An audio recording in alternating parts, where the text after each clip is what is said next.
Hindi nakaligtas sa kamay ng batas ang isang senior citizen na wanted sa kasong frustrated homicide matapos itong haina ng warrant of arrest ng ating kapulisan sa Apari.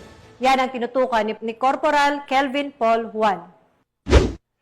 Hindi na nakapalagpa ang isang wanted person na may kasong frustrated homicide sa sinagawang operasyon ng pinagsanib pwersa ng mga operatiba noong Hulyo 24 taong kasalukuyan.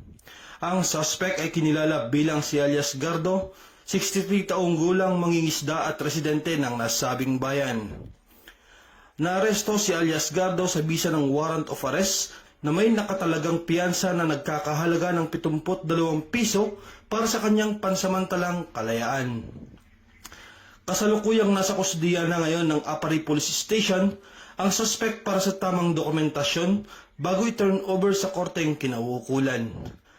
Ang pagkakadikit nito ay resulta ng pinagsanib pwersa ng kapulisan ng Apari Police Station sa pamumuno ni Police Major Ignacio D. Dinulog Jr., Chief of Police, kasama ang 1st Mobile Force Platoon, 2nd Cagayan Provincial Mobile Force Company at 203rd Regional Mobile Force Battalion 2. Patuloy ang pinaigting na kampanya ng PNP Apari laban sa kriminalidad upang mapanatili ang kaayusan, katahimikan at kaligtasan ng bawat mamamayan sa kanilang nasasakupan.